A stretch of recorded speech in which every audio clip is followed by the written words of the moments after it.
Good morning, everyone. If you are in Australia, it is very early in the morning where I am, 6 a.m. But if you are in the UK, hey, thanks for staying up late at night with us and joining us for our webinar today with our good friend, Tim Cooper in Atlanta, Georgia. Tim, what time is it in Atlanta? And mate, how is the weather there right now? And how is COVID doing? And oh man, we got so many things we could ask you about because the world has been watching Georgia, especially for the last couple of weeks with the craziness going on. How are things in your neck of the woods? Hey, listen, hang on a minute, Tim, wait a minute. The only reason he ever asks me or asks any of our guests what the weather's like is so that he can say, hey, it's 31 degrees here. It's boiling here. I spent the afternoon on the veranda with a cold beer. I'm going surfing later on. That's the only reason he asks what the weather's like. So don't fall into his trap. It's a true story, Tim. I live in Brisbane. It's beautiful here one day, perfect the next. So Well, we have seasons here. It's 3 p.m, so I'm wrapping up my day, which is not too bad, but it's cold. I mean, it is, we deal in Fahrenheit, but it's been in the 40s all day in Fahrenheit. So it's been a little chilly. And I know the world has been watching us, hasn't it? Yeah, Georgia has been on the news, that's for sure, around the world as we watch you guys counting every legal vote. I like that. Every vote. I like that phrase. We're counting every legal vote. I like that. Yeah. Hey, we don't want to get into politics today, but we certainly would love to hear from everybody that is jumping into the webinar, whether it's late at night or early in the morning for you. We are pumped that you chose to be with us today for this webinar with Tim Cooper. We're going to introduce Tim here in just a second, but for those that are watching the webinar, and there's a bunch of people that have already jumped on, we'd love to hear where you're tuning in from. So if you could just help us out. I see a good friend of mine, Kevin Thomas, that's on. Kev, good to see you, mate. If you could just jump in the chats and let us know where you're tuning in from. And if you're connected with a church in that area, we would love to know what church you are connected with, and just put that right into the chats. And lastly, in the chats, we would love it if you have any questions for Tim about this whole idea of evangelism in the new world that we're living in. We would love for you to throw those into the chats, and we will get to those questions throughout the webinar today. But Duncan, you and Tim go back a long ways, like what, 40, 50 years? Probably before I was even born. What do you know about Tim? What can you tell us about Tim? Introduce us to your great friend. And then Tim, I'd love to hear a little bit about what you do. Well, honestly, Tim Cooper needs no introduction.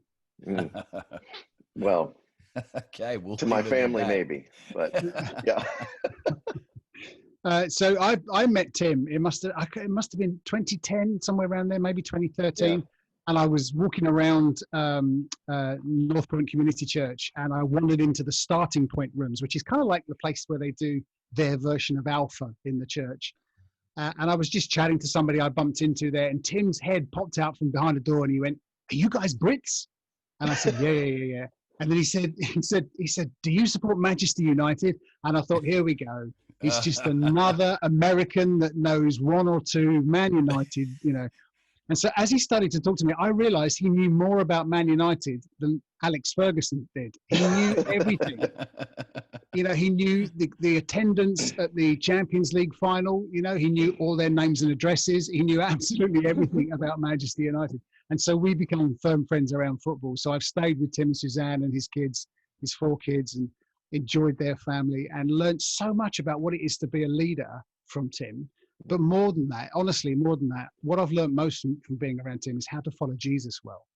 I just, you know, the way there are some people you walk away from and you think, I just feel better about life because I've spent some time with Tim. So it's a pleasure to invite Tim onto this call to talk about the new normal. So Tim, you go to one of the campuses of North Point. You go to Brownsbridge Church. Mm-hmm. Tell us a bit about that church, and tell us, you know, I know it's different in Australia, but certainly in the UK and America, COVID is running rife, and life has gone upside down. How are you guys as a church negotiating this whole COVID thing? What are you doing that's helping you to win?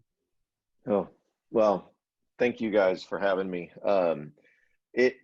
Brownsbridge Church is about 20 miles north of Atlanta, and we're situated all over the city. So we've got campuses all over, and some of our campuses are incredibly hard hit. Their kids aren't in schools. They're only remote. Our Buckhead location can't even get permits to do outside events because it's in the city.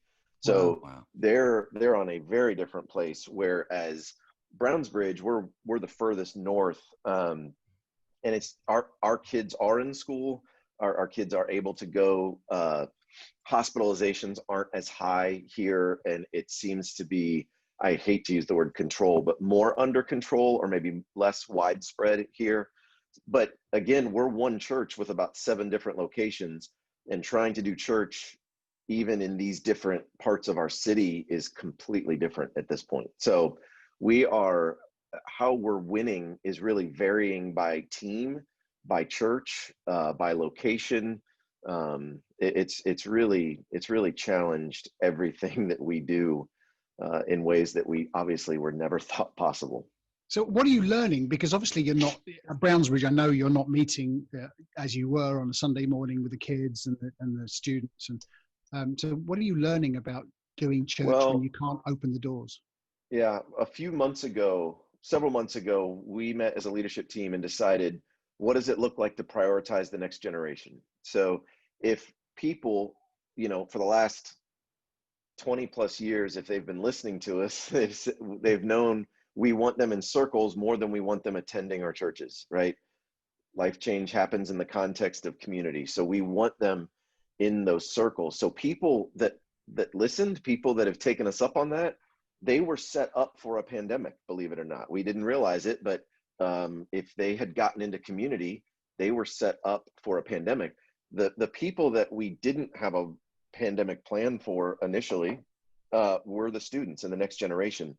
So we have prioritized the next generation starting months ago. We rented a circus style tent. I mean, imagine the biggest tent you've seen and then double it. That's what we rented for Brownsbridge, and we put it on the lawn, and we had our student groups, our middle school specifically and high school, meet under that tent in their small groups with masks on, socially distanced. The groups were actually 6 feet apart to make sure it was under all the guidelines that we could, but we wanted to prioritize the next generation. So, we get some very angry people saying we're closed, but to be honest, we're open. We're just prioritizing the next generation. If we can prioritize one group of people right now, we're saying, well, you're in a small group. Hopefully, if you're a part of our church, you're in community. I mean, that we got rid of membership a long time ago, because if you want to be a part of our church, you invest in our church, you are in community in our church, and you invite people to our church, right? That's what it means to be affiliated with our church. So if you're in community, you're taken care of. And now we're going to prioritize the next generation of our community. So we have gone overboard on how do we make space for middle schoolers? How do we make space for high schoolers? And we've done it for months. We've destroyed the grass. We need to resod and go that route. But I have 2 middle schoolers, and they love transit again. It's not just Zoom, because getting middle schoolers and high schoolers on Zoom, for some people, that's the best we can do. And I love it. I love that we're doing something. Mine had a really hard time staying engaged on Zoom. Adults, they do a little bit better staying on Zoom and staying engaged. But my middle schoolers have loved transit. Not like, oh, we love this version of transit. They just love transit. We're finding a way to prioritize that generation. So that's been our big kind of rally cry for our church. Now with adult ministries, that's where I've focused on. I've been in different roles throughout my 12 years, overseeing, Brownsbridge adult ministries, or overseeing global adult ministries for a bunch of our churches. And currently I'm doing Brownsbridge adult ministries and Starting Point for all of our churches and beyond. We have really, from the outset, we have said, we are going to prioritize personal over corporate. That's been there's been 2 pillars for us. And one of them has been personal over corporate. Every company that you have ever bought something from has reached out to you during the pandemic and said, in these difficult times, we're going to ... Very few are saying, hey, Duncan, how are you doing? Right? So what our staff is focused on, especially with adult ministries, is how can we focus on personal over corporate? What does it look like to provide a personal touch to our group leaders? And, you know, meetings are down, all these things are down. So if one of my staff members has 150 group leaders, I'm like, is there a way in the next 3 days you can send them all a text and engage with them personally? Hey, Duncan, how are your kids? How are things going for you? Is there anything I can do? Right? Instead of one mass email in these difficult times, here's how you can help us, right? Like that's not serving anybody. So personal over corporate. And then when you communicate to people, you communicate availability over information. That's great. People don't need information right now. I mean, if they need information, Andy is going to kind of send that out from the top and it can trickle down. Or Adam Johnson's the lead pastor at Brownsbridge. He can trickle that down and share with them really important information about what our church is doing, how we're prioritizing students, how we're raising millions of dollars for charity. He can communicate all that. When we reach out, it's, hey, Duncan, how are you? I've got these times open. If you would like to catch up and have a chat, I'm here for you. Good. If there's anything I can pray for, that's what we want to be available to do. But not only, we feel like that's the way that we can actually step in and make a difference, you know, as a church staff. Tim, this is incredible. Perko, I'm not suggesting we do this, but we could actually stop the webinar now because I think there is so much in what Tim just said in that last. No, well, seriously. Can you imagine? Tim, personal over corporate, availability over information. Man, if church staffs just took those two ideas and they became the mantra for the next 3 months, the next season, whatever, maybe forever, actually, let's just call it what it is. That would be a game changer for a lot of communities. We started at April 1st because we were getting an onslaught of information and we were getting an onslaught of corporate information. And I wanted to move us in a different direction. And we already had group leaders set up in place. I mean, Duncan, we did a Zoom call pre-COVID, I remember. And I said something on there that I did not mean to be as predictive of the future as I said, but I said the storms of life are a terrible time to prepare for the storms of life.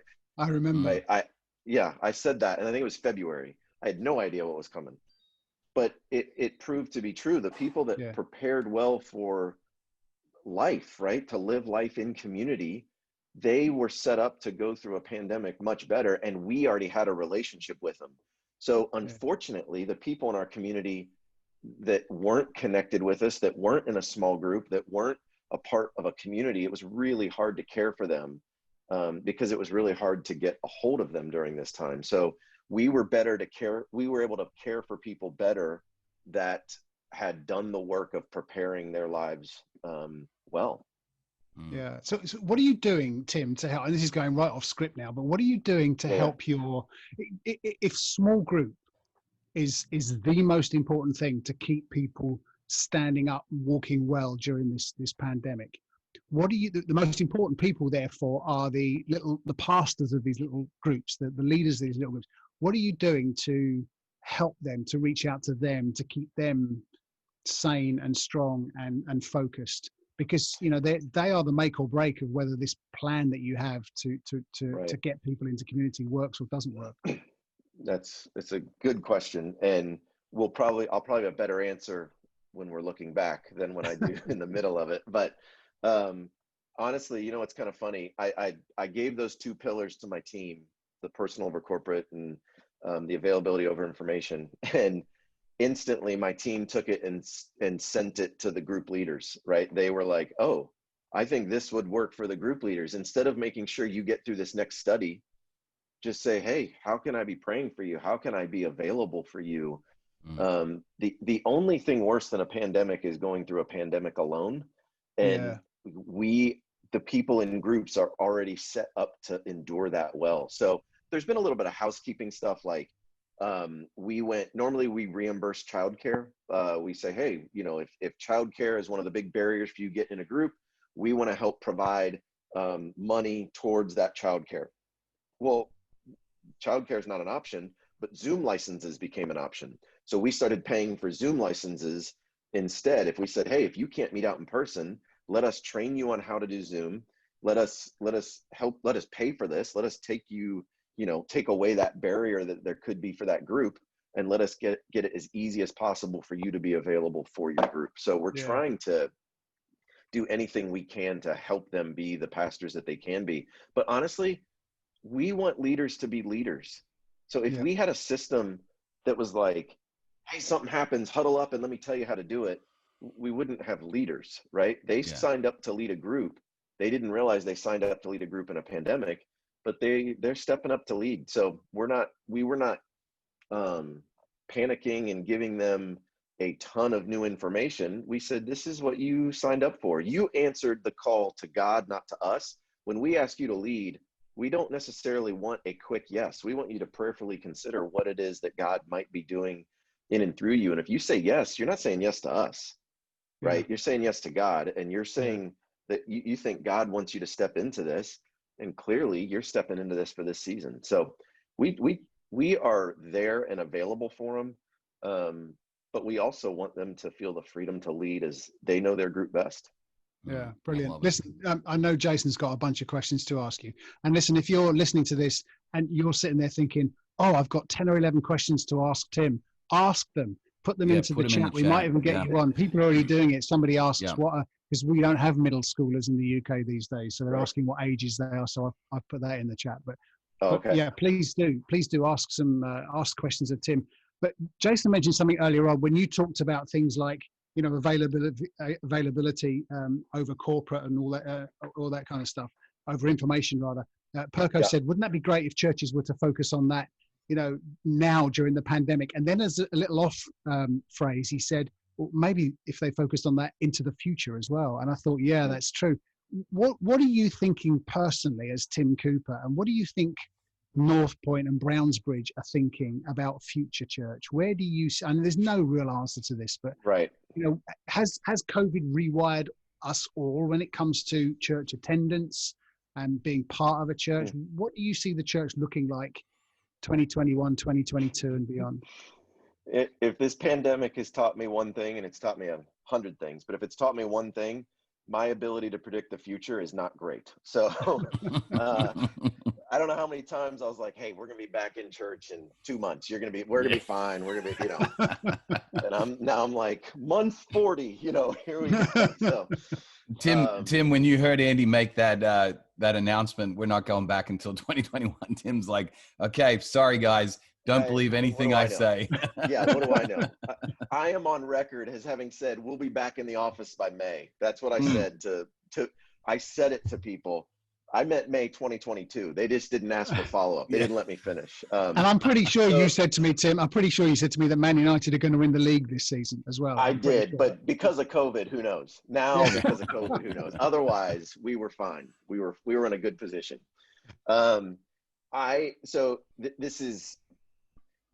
I think we can overthink things, which I know this is like, oh my gosh, we're supposed to be thinking things. People need healed, not fixed, and that takes time. Okay. Wow. So when we try to overanalyze what it is we're going to do as a church moving forward, and we think that we've got to flip up things upside down in order to heal people, I think it's a little bit like asking the hospital if they're going to change what they do now because of COVID. And I think they'd be like, we're going to care for people as they come in and we're going to help heal them. And that will always take time. Fixing does not take time. Fixing is where I take my car, they tell me the extent, and then they hand it back better, right? That's fixing. None of us are in the fixing business, right? We're in the healing business. And I do think, of course, will church look different? Of course, everything looks different.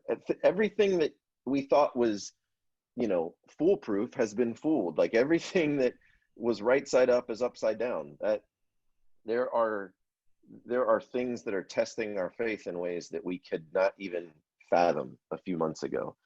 But we are still in the business of healing people, and we need to do what we can to heal as many people as God brings to us. So I don't think that will change. I think how we go about the front door of that will change, right? We want to make the best front door possible. I mean, one of the hardest things for us right now as Brownsbridge is the invite option has been really challenged, because inviting people to watch online is not really a good avenue to really love someone right now. And before, there was always an element of come sit with me, right? Like, hey, come sit with me. I'll save you a seat.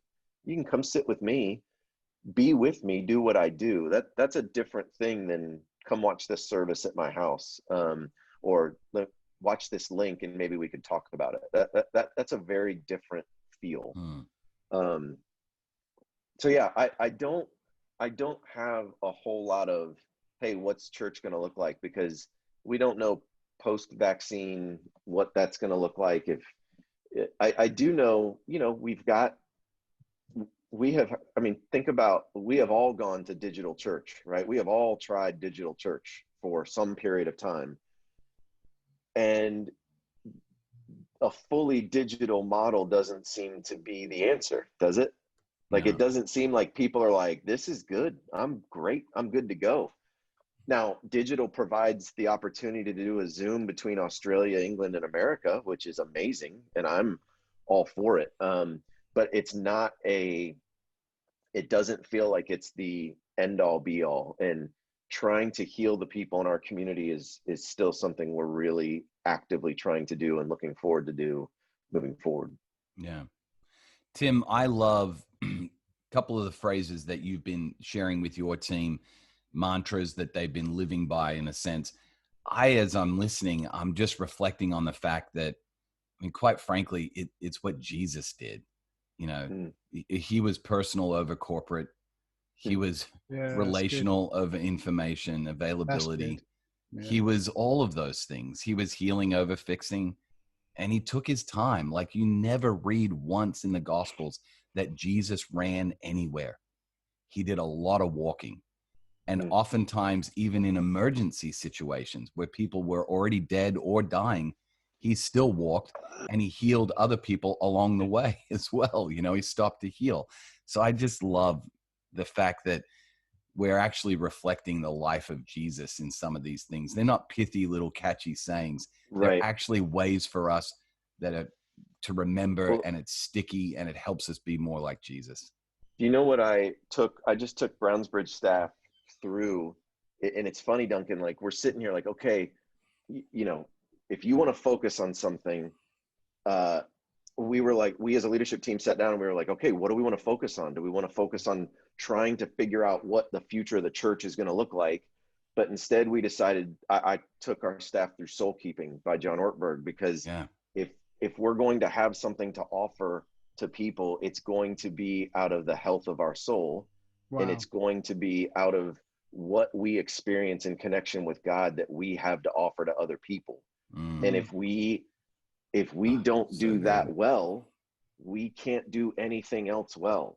There's nothing else in that bucket. There's nothing in the future church bucket that doesn't start with, is your soul okay and connected to God?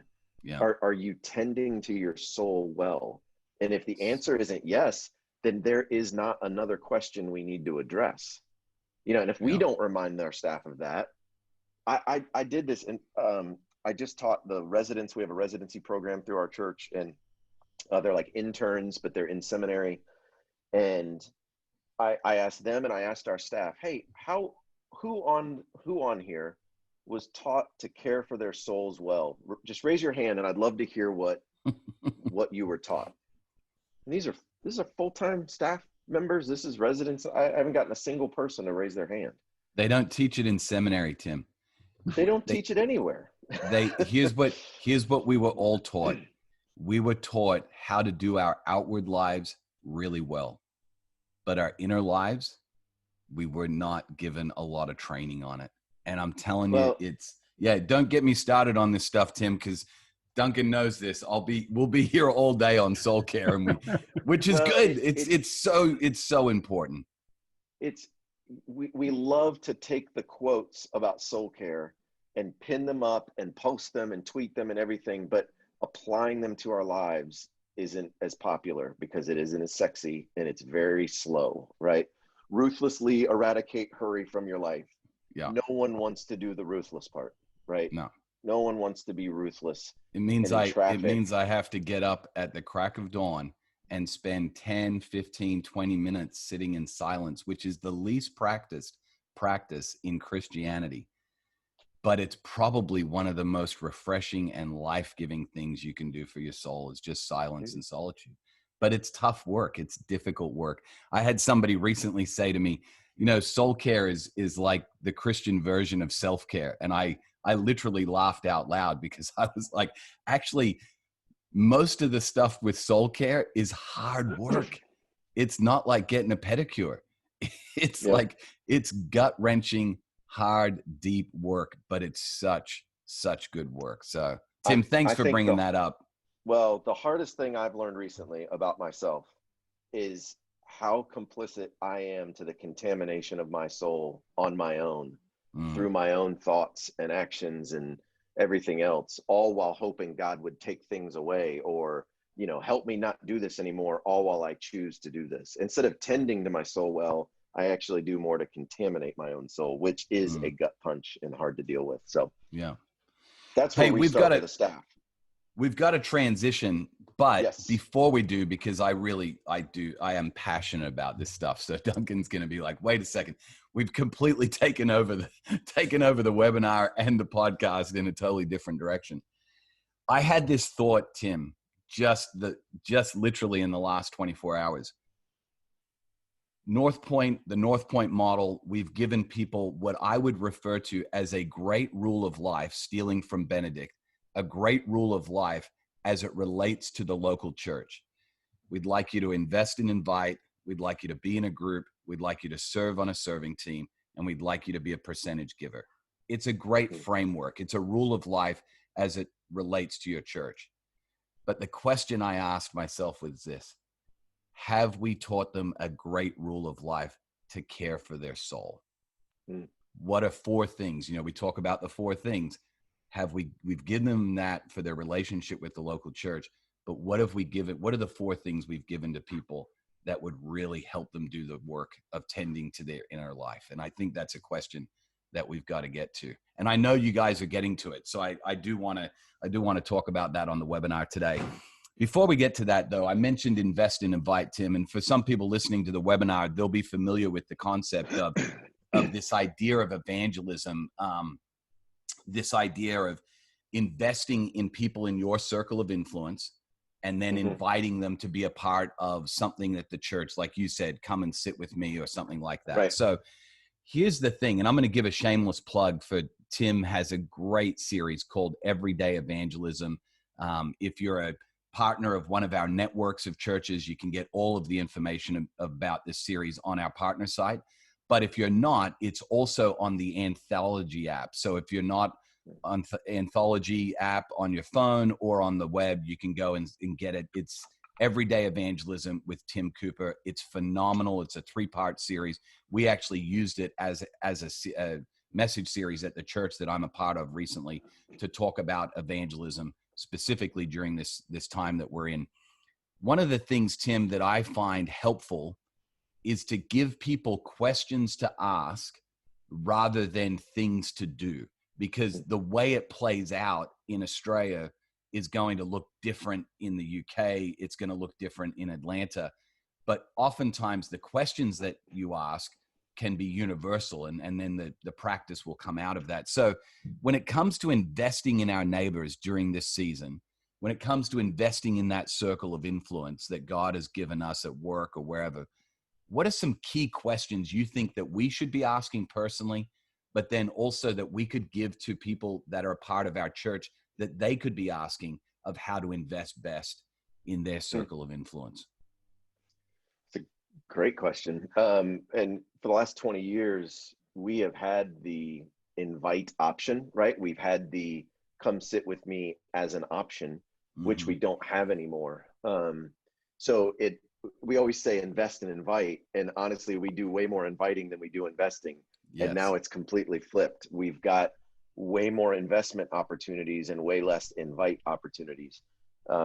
So the thing you mentioned, that everyday evangelism, one of the pieces that I love about that is just talking about the 5 thresholds that people go through on their path to faith. Yeah. And because a lot of times we look at a non-Christian like it's a light switch, like they're either not a Christian or a Christian, right? And it's no more complex than that. If we just tell them about Jesus, they become a Christian. And most of our journeys weren't like that. Their journey's not going to be like that. It's much more complex. So these different thresholds that people go through on their path to faith, the first one is just their ability to trust a Christian, right? That's the first thing is do they trust a Christian? So for Christians, I would say a great question to be asking is, are you a trustworthy friend?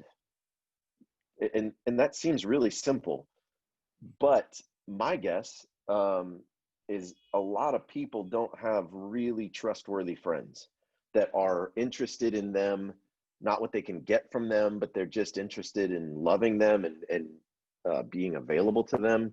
So I think my favorite, my master's was in evangelism. Like, it is something I have studied and love. And I really think, I think evangelism is, if it could be boiled down to one question, it would be, are we making it harder or easier on the next Christian that's going to come along in this person's story?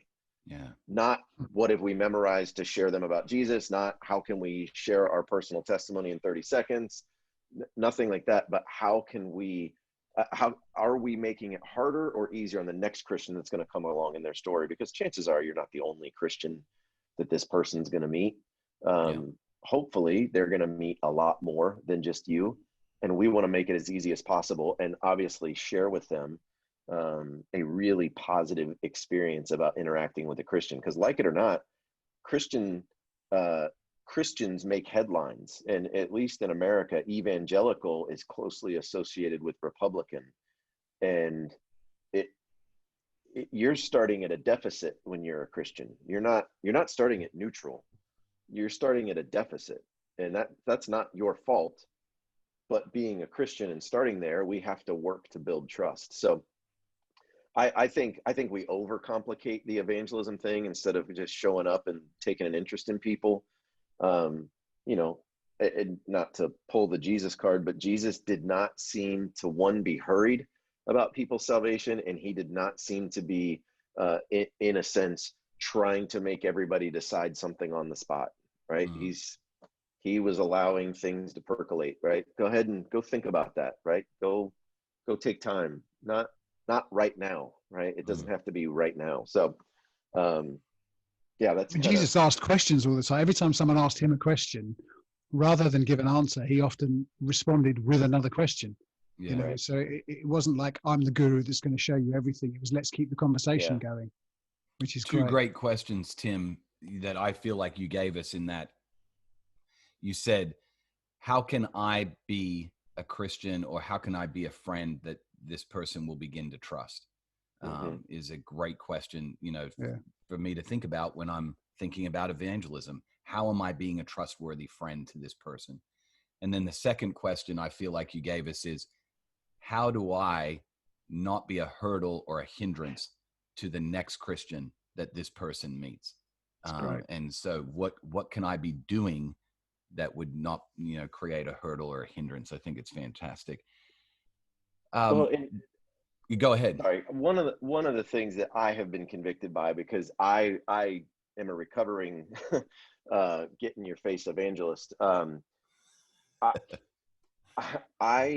honestly would use more boldness than wisdom. Like, I thought boldness was somehow better than wisdom. But the question that has convicted me the most is, why do I try to become the hero of somebody else's story when I'm not the hero of my story? Wow. And I don't know why I think, oh, I am going to help save this person. I can't save me. I didn't save me. I am 0% successful at saving me. I don't know why I get in this spot where I think I'm going to save this other person instead of just help them along. Yeah. And like John the Baptist, point them to the hero of all our stories. Direction, point exactly. them in the right direction. So when you think about unchurched people, Tim, and their perceptions of invest and invite, because I mean, quite frankly, it sounds a little bit like a pyramid marketing scheme. We're going to teach everyone how to invest and invite, and we want you to go That's out right. and do the 2 I's, and we're going to win the world for Jesus. And I think don't get me wrong, I love sticky things that people can Yeah. remember and that are portable. I love it. But what do you think goes through that unchurched person's mind when they're invited to a church experience, or, maybe even to watch something online in my living room? What do you think's going through their mind, and what barriers do you think come up? I, honestly, I feel like it's the same thing that I feel when I'm invited to something I don't want to go to. Yeah. I've been invited to many things over the years that are, a neighborhood meeting on which trash company we should use or something. I'm like, I don't want to go to, like, what is your agenda in inviting me Or to this would you thing? like to come to my son's piano recital? Exactly. I'm like, oh boy. I'm like, if I gave your son $20, could I not come? That's what I would rather do. Tell me exactly So when he's going to be on and how long his piece is, and I'll come for that 6 minutes. that's right. That's when I'm like, hey, COVID, I can't. Yeah. It's running riot. I don't feel comfortable going. No, there we. So I don't, because we love the church. I don't think it's a surprise that, especially I wasn't raised in the church. So I remember when people started inviting me to church, I'm like, why? Like, what? I'm good. I don't need this. I'm good. I don't want what you're talking about. It was like, I think I've used the illustration before, but literally, like, when we keep inviting them to things, it's like proposing on every date. Like when you go on a first date and you propose, it's like, okay, that's weird. But then, like, every date you propose thereafter, you're not going to get many dates. If you just keep inviting people to church, it's like they will tune you out. Instead, you invest in the relationship, right? You take an interest in people. That has not gone out of style. That is incredibly winsome, right? When you take a genuine interest in people. My son started on a soccer team recently, and Jason, I think we were talking about this, but there was a couple dads that have been really difficult to love. And when I shared that, when we talked, I've been really, really challenged by that. And over the last 2 months have chatted with this guy more times than I can count, asked him a ton of questions, tried to take an interest in him, and like the guy, like I've developed a genuine liking of him. But it is hard work, right? Like, the people we're not interested in and the people we kind of want to move away from are the people that most people want to move away from. Right. They're the people that most people are like, that guy's annoying. Like, I want to talk to the cool guy. It's middle school, or it's secondary school for adults, but it's most of us. So I am adamant on really engaging with the people that God brings around us. I feel like we are his plan A to reach a world that needs him, and what an honor that he would send us, even if they annoy me. Yeah. I love what you just said there, Tim. I love that idea of, so you're talking about investing and inviting and how that's changing. But to invest in a friendship is to walk towards, as John Hambrick says, to walk towards the messy people, not away from them. But the way to give someone honor and dignity and respect is something as simple as a question. How are you today? Where did you buy that T-shirt? How is your son enjoying the football? How's work going? How's your family well with the whole COVID thing? People love, the way we're all wired up, we love to talk about ourselves, don't we? And if you give someone the respect and the honor to say, I'm asking you a ton of questions, they're going to lean into you a lot more. It's as simple as that. And like you say, you don't have to have a degree in theology to do that. It's not about, can I explain my faith on the back of a napkin in 30 seconds? It's just respecting another human being to say, I'm interested in you and I want to ask you some questions. And that's a great way just to invest in a relationship. Well, and Duncan, I mean, you do this so well, Duncan, but how do you slow down enough to be present with who's in front of you? Yeah. Not be off to the next thing, not be ready to go to the next thing, not be in a hurry to get to that next thing, but how do you just be present with who's in front of you? Letting your yes be your best yes. Absolutely. Yeah. And say no. If you got to say no to things, that's fine. But if you're going to say yes to something, absolutely giving it your best yes, I think is such a big deal. I never want people to experience me hurried. That's Like good. nothing good comes out of me being Never. hurried. I've Yeah. never loved I don't, somebody when I was in a hurry. Not one time. Not well. not one time. Yeah. And Again, that gives someone respect, doesn't it? The respect of someone Yeah. saying, yeah, let me just put this down because I want to concentrate. I've used this illustration so many times before. I remember my youngest son coming home from school. I was doing a podcast the other night about being a great dad. And I used this story about how my youngest son had come home from school and I was busy working away on my computer. And I just went, hey, Joe, had a good day? Yeah, great. And Joe was a talker when he was younger. And he used to come in and tell me about his day. And I was still working away. And he's telling me about his day. And he said to me, Dad, you're not listening. And I go, I am listening. I am listening. He went, no. I want you to listen with your eyes, which was just the most clever little, because I put the lid down and I turned around and I said, I'm sorry, son. And I think that's just respect for another human being to say, I'm prepared to put other things aside and I want to give my full attention to you. And the way I can do that is to ask questions. Well, and it's hard to do. It's hard to do with the people you love most, right? Yes. It's hard to do with your own children. So it takes genuine effort to do it for whoever God brings in front of you. Duncan, before you ask the question, can I read to you guys a quote that is just fresh on my mind as I'm listening to this conversation? It's by a guy named David Ogberger. He said this: being heard is so close to being loved that for the average person, they are almost indistinguishable. Wow. So if they don't feel heard, most people don't feel loved. Wow. That's so good. Impossible to distinguish the two. I love that. Yeah. And if we're talking about investing in people, man, I think just them feeling heard is a massive part of that. Yeah. Well, and you asked this, what's the biggest barrier for the unchurched? It's us. Yeah. It's not them, right? It's us. It's our interaction with them. You know, our church has these stickers that we all put on the back of our cars. So we're just, and there's thousands of us, right? So we're driving around the city and everybody sees the stickers on our cars. And, you know, very quickly they know, oh, you're a Brownsbridge guy, right? And how I treat them will either endear them to our church or not. Yeah. That's a lot of pressure, but it's that simple. Yeah. I'm either the barrier or I'm helping them take a step towards God and towards church. And if you're not a kind driver, please don't put the sticker on your car. That's right. Yeah. Or if you drive a Ferrari like Tim does. Yeah. Go ahead, Dun. So I think I'm just trying to get in the mind of everybody that's listening, and keep dropping your questions in because we'll get to them and we'll ask Tim those questions.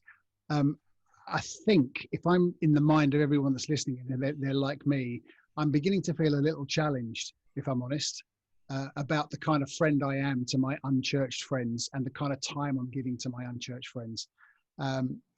So thank you for that, because sometimes we need that, you know, that little slap round the face that says you can do better, you can pull your socks up here. And I feel like I've had that personally. But I also know that lots of people, because I know the names on here, lots of people who are listening are actually involved influentially in their local church through either the lead pastor or they're leading different departments within the life of the church. So flip the switch slightly, Tim. Take your personal evangelism hat on and now put your staff member at a church hat on.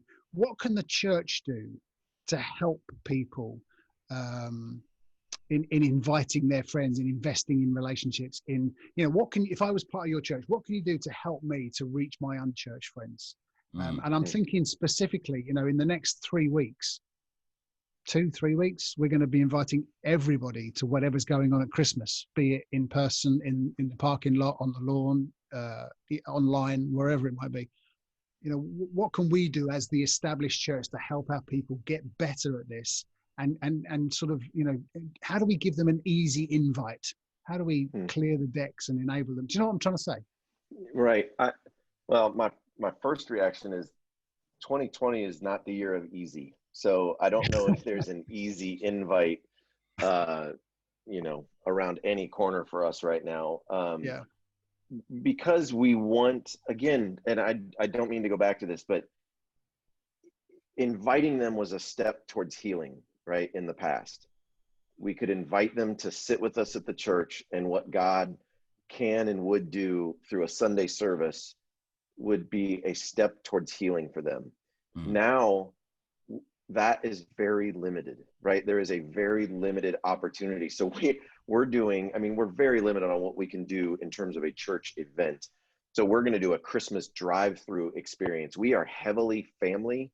We are the largest percentage of families of any of our churches. So we, like I said, we prioritize the kids, and we have lots of invite options through that. We have been encouraging people, and we've had hundreds of new people come with just their kids. So we're trying to care for them by reaching out to their kids right now in this season. But we're trying to do as much as we can to invite them to Christmas lights. Like, we're going to do Christmas lights at the church, and we've got a drive-through feature, and we're going to have it be fun and do stuff for the kids and whatnot. But I think if you're looking for a silver bullet in this season, I think you're going to frustrate yourself. And I know that's not emotionally satisfying.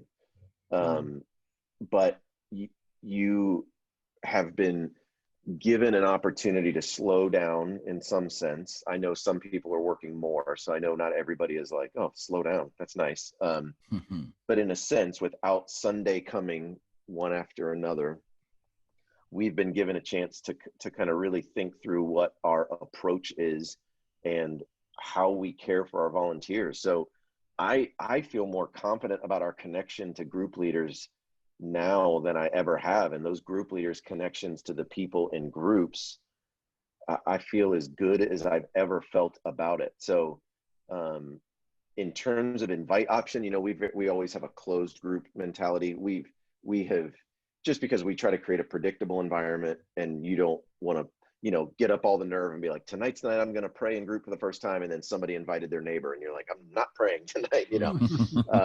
So we've just, it's not good or bad. It's just what we've chosen, that closed group model. We've had a lot more, hey, invite somebody to group, or do a group social at the park and invite somebody to it. Our invite options have been to empower our group leaders to innovate and to reach out. I had one that I just approved today. I could not do this for every group, but I had a group leader reach out, and they were like, I really want to get, it's a women's group. We really want to get our women's group together. And some of the people they've lost their jobs through this. Money is not abundant in any of these groups. And we wanted to rent a clubhouse so we could meet in person and socially distance. Nobody has a space for that. So I'm paying for their clubhouse, right? Not me, my budget is paying for their clubhouse for the next 3 weeks so they could meet in person and invite some people in to have group. Now, that is not an invite option for the entire church, right? That doesn't work for the entire church, but it does work for that group. And so we are trying to empower the innovation down more than to centralize it for the first time in my 12 years on staff. I mean, it's never been like this. But searching for that silver bullet, I think, is going to be more frustrating than it is going to be fulfilling in this season. Yeah. Tim, I know you oversee Starting Point, which is kind of North Point's version of Alpha for those that are in the UK and Australia. Alpha is pretty prolific in both countries. You guys have been innovating around Starting Point and been piloting some different things to make it more accessible and more effective and all those kinds of things. Can you just share some of the learnings that first of all, share with us some of the innovations that you're doing, but then also some of the things that you're learning from those innovations that might be helpful for a church leader that's, you know, providing similar type of classes, that type of thing. Yeah. I love Alpha. I've gotten a chance to spend some time with them in England, and they're just the best. I love them. And it's kind of them. It's kind of you to associate us with them. Let's put it that way. That's awesome. So Starting Point is our evangelism curriculum, but it is a method, right, to share the best news ever. So we are never not updating the method. The message is too important for us to not update the method. So we're constantly trying to update it. when I first got here, it was 13 weeks. We moved it to 8 weeks, and now we're moving it to 4 weeks. And our leaders are like, "You're absolutely destroying me." You know, they're very frustrated with me. They are not happy with me. But so the reason is because we don't want to do what's best for the leader. We want to do what's best for the participant, and asking our most spiritually sensitive and vulnerable people to sign up for a 2-month experience when they haven't been to church in 10 years isn't the best strategy for us to win. So we really want to shorten the experience so we can get more people in it. But not only shorten the content, we continually want to update the content, because I mean, you think about the time that's changing. Last time we did the rewrite, we really centered it around the question, who is Jesus? We thought that was, for the target audience of Starting Point, who is Jesus is the question. Now, I know we're recording this, so don't send this to somebody and get me fired, but that's not the question now. It's a very important question, but don't fire me. It is the core question, right? Who is Jesus is a core question to what we believe, obviously. But again, we are trying to update the content to do what's best for the people that are coming into our groups. And the most important question we feel like they're asking on the whole is, what does this have to do with me? Right? Yeah. This is not a who is Jesus. We had that 10, 15 years ago. Hey, who is this Jesus guy, right? What is this Jesus all about? It's a much more selfish, and I don't mean that negatively, it's just a much more self-focused generation, right? It's a much more self-interested approach. And it's, well, what does this whole God thing have to do with me? Not even can I trust him, but what does this have to do with me? So we want to create an experience. What does it say? And what does it say about me? Because every experience we have in life, we're asking, what does this say about me? It's forming our own opinion of ourselves and so on. Well, I mean, the amount of personality tests that people are taking, like the amount of self-focus that people have, we can either complain about it or we can step into that where they are and try to create the best experience for them there. So we're working on doing that. Also, our old model is kind of based on people doing the reading or doing the reading or watching the sermon beforehand, which for 20 years has worked. Nobody does the sermon and nobody does the reading now. So every week they come in and the leader starts off with, "Oh, did anybody watch the sermon? All right, let me give you a recap," which is a terrible thing. Like that does not set us up to succeed. So we're going to change it to where they watch, they start with some sort of icebreaker pertaining to what's going on in the group. And then they watch about 10 minutes of content from Andy. And then they have a discussion about that content for the rest of the group. Yeah. Which again, it sets the leader up to succeed and it sets the participant up to succeed more than what we've done in the past. So we're working on that. The downside, we're not inviting people to church. So the people we invite to church are the people that we vision cast to get into Starting Point, and that's not really happening right now. So Buckhead, we're getting a little more success, but they're all digital groups.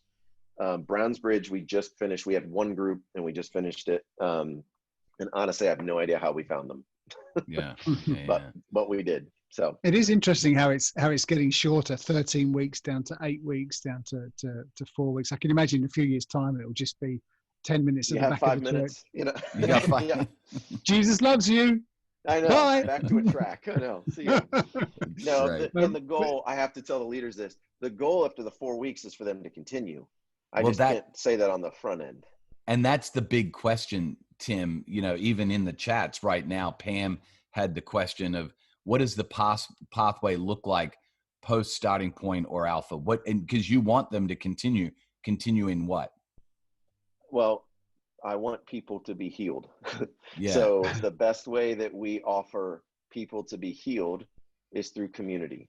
Yeah. Right. Life change happens best in the context of community. So they are not willing to sign up for a long-term community until they've had a taste of that community. And that 4-week offers a taste. And then if we're going to offer Who Needs God? There's a couple different series that Andy has done that are great. Yes. Next steps coming out of Starting Point. So we're going to have those ready for those Starting Point leaders. It'll be like after these 4 weeks, like, hey guys, if you like this, do you want to stay together and do this other 3-week study? Great, let's keep meeting. And all of a sudden our 4-week experience can be a 12-week experience, a 15-week experience, and can get them to the next group launch cycle. That's our hope. No, it's great. I love it. So you're just creating a pathway for continuing in community is really what you're doing. Yeah, exactly. Yeah. We think that's the best way forward. And if that, if the experience they have in Starting Point for 4 weeks is a great community, because most people don't get that. So to give people the opportunity just to enjoy being in each other's company, at the end of 4 weeks, you're going to say, really? Do we just have to walk away from this? Yeah. Right. I just trusted you guys for the first time. Yeah, exactly. Yeah. And now we're just, that's it. So to say, well, no, there are other, and because you're trying to heal people, not fix people, which is another, massive learning from this. Everybody's different. There's not one size fits all. It's not right now you've done Starting Point or Alpha. Now you just need to get into our group system. We know there's a whole, maybe it's a women's group, maybe it's a counseling situation, maybe it's another community opportunity. Yeah. Right. Because I know Starting Point and Alpha are built around, we used to even market it trying to get answers to your toughest questions, but behind the question is a questioner, right? That's the Ravi Zacharias quote that I always cling on to is when you're answering a question, it's sacred space because you're actually answering a questioner, and that's way more important than the question. So even our Starting Point material, Alpha material, getting their questions answered does not always help them trust in God, right? That's a big leap from you answered my question to I trust God. So we want to help that path. We want to help them along that path as best we can. So when's this going to be available, Tim? I know you're testing it now, but somebody in the chat, Kevin's asked that. Well, that's a great question. And this test is going slower than we had hoped because there's less opportunity to test it. So less testers, right? One group here and one group there, a test does not make. So we're working on it as fast as we can, I guess you would say. We're gonna keep testing it. I don't know when yet. Yeah, okay. But we'll know when it's out. As soon as possible. Yeah, as soon as possible. Yeah. I'm just glad Tim's not in charge of the COVID vaccines. Otherwise, we'd all be in trouble, wouldn't we? That's awesome. One test here, one test there. That's good.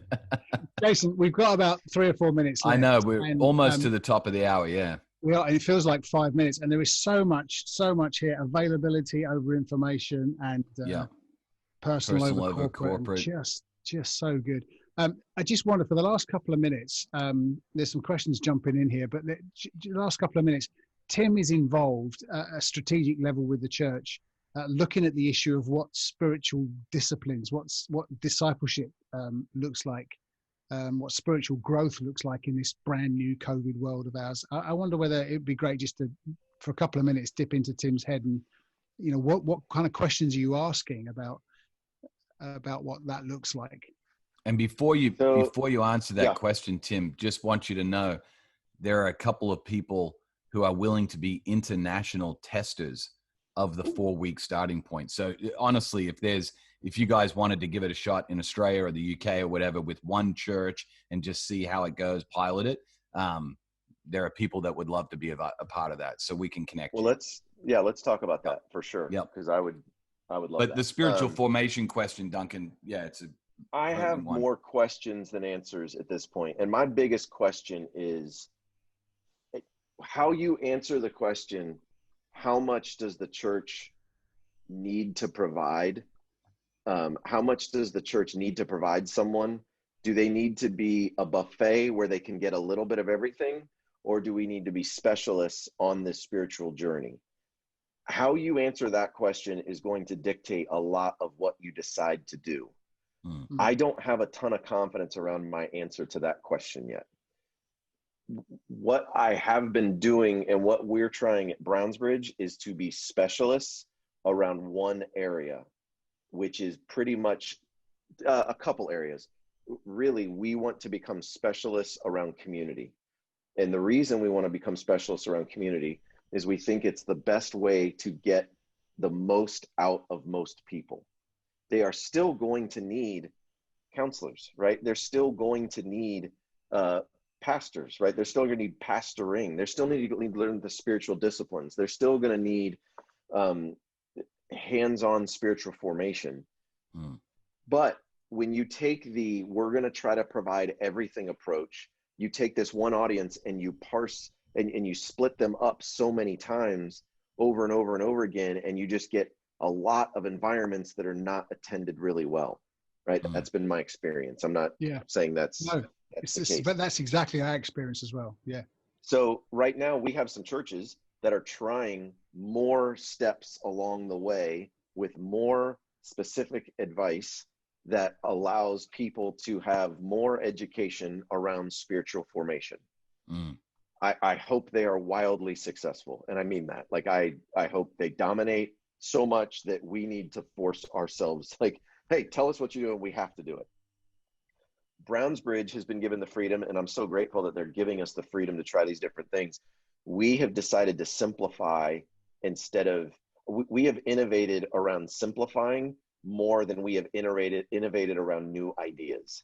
So we have said, what is the one thing that we can do incredibly well? And we've been a church, Brownsbridge has been a church, you know, for the last 12 plus years. And, you know, we had a huge spike and then we've just kind of plateaued. Well, as we've gotten rid of every other option except group, our group numbers have jumped up over 10% per year for the last 2 years. And that's a lot higher than everywhere else in terms of growth. And I think a lot of that is because we have simplified the process. We haven't tried a million new different things. We just haven't confused people along the way. So we care. We really, I've been talking about 2 C's, community and crisis. We have crisis options for people and we have community for people. Now, crisis is, we have marriage. If your marriage is in crisis, we have financial crisis. And I always call starting point spiritual crisis, although I would never call that to anybody that we're thinking about trying to get in a starting point. Like, you're in a spiritual crisis is not a good tagline for people. So I would never say that, but we are going to add special steps of offerings around certain crises that pop up over and over again that we think we can help people with. Finances, money, spirituality, grief is another one. We've, you know, the holidays, we have grief, something called Grief Share, where people are in grief and we want to create a next step. All of that to me fits under this crisis language. The community language, we have said there's only 3 ways we can win: focusing on the leader, improving the group experience, and eliminating barriers to group. That's good. It. Brilliant. That's good. That's it. And that is, so, and just to be honest, we had one church. Go ahead. Just go back on that, Tim, because I hope people have stayed to the end here, because I think this is absolute gold dust here. Yeah. The only 3 things, because lots of people I know in this call are group directors or group leaders. So focus on the leader, make sure the leader is trained, cared for, loved. Secondly, improve the group experience so that people actually want to keep coming back week after week. And that's the one that has kept us from innovating a whole lot of new things, because all of our innovation and effort was going to creating new things. And guess what happened to the group experience when we took our eyes off of it? Wow. It just sunk, right? Yeah. Instead, now we have refocused to, well, how can we improve the group experience? And then how can we eliminate barriers to group? Zoom licenses, competing systems. Oh, we've got a 4-week how to study your Bible class. Well, that's great, but I'm not going to get into a long-term community. Yeah. So now when we offer the how to study your Bible class, we offer for people in group only.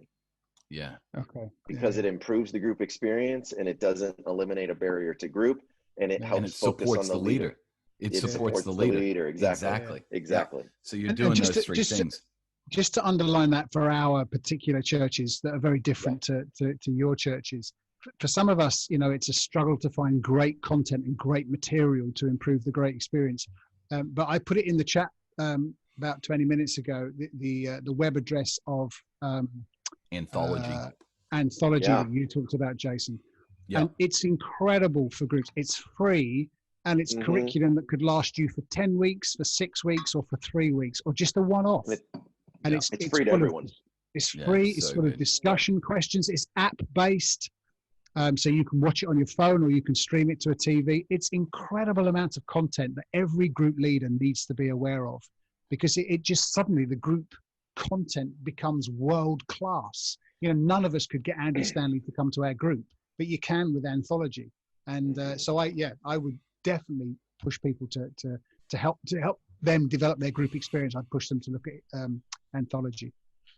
Duncan, you and I have talked about this offline, but nothing has changed my leadership in 15 years of being a pastor like really identifying the clarity around the win for our groups team. It has helped me say no to so many things and allowed us to focus. And it's amazing. We have 3 key metrics, right? We have 1, group participation. The other is formative groups, which were leaderless groups, because we had so many people coming, we would launch leaderless groups.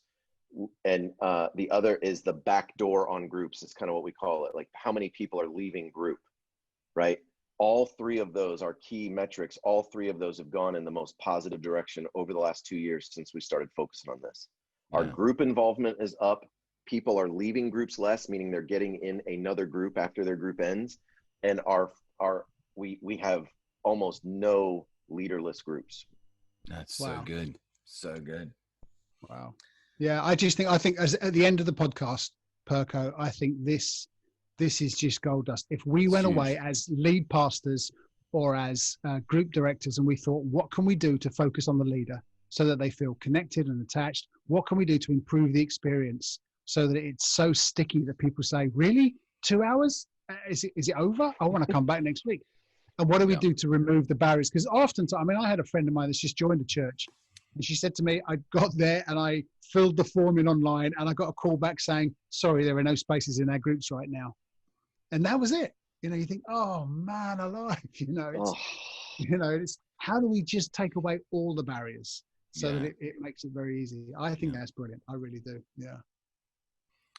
Well, it is the top of the hour, guys, and I hate to be the one to call it, but good news is if you are watching this and you'd like to get the content that we've talked about, we're going to make it into a podcast. It'll be on the Bricks and Clicks podcast. So if you haven't already subscribed, I would encourage you to do that right now. Go out to your podcast platform, whatever one you like to listen to podcasts on. Search for Bricks and Clicks, where we are trying to help church leaders do church both in person and online during this crazy season, because we think the future will actually be both bricks and clicks. We really feel like the pandemic has helped us to understand both are equally as important, and we want to do them both really well. So go to Bricks and Clicks podcast, subscribe to that. Our YouTube channel will actually have the video version of it on there as well, so you can go and subscribe to the YouTube channel as well. Thank you for those of you that have attended the webinar as we recorded this today, staying up late in the UK, getting up early in Australia. And we are so grateful because it is so much better when you guys are with us as we record these conversations. You brought great questions to the table today, and we really appreciate that. Tim, mate, thank you for your time. I know that there have been years and years of investment. Your passion for evangelism and your passion for community is obvious to all of us. And thank you for not just the time that you gave us today, but your years of investment leading up to today. We're really, really grateful. Duncan? Thanks, Perko. Anything from you in the UK, mate? No, just what's the weather like in Australia? Just, today as your day starts.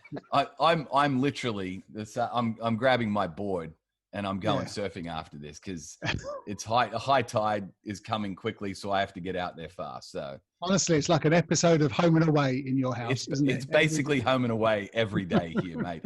Tim is going, what's Home and Away? You'll have to Google it. The UK is just all about Home and Away, an Australian, basically soap opera for teenagers. So check it out. So good. That's awesome. Hey, have a great morning. Have a great evening. And Tim, have a great rest of your day. Thank you, guys. God bless you.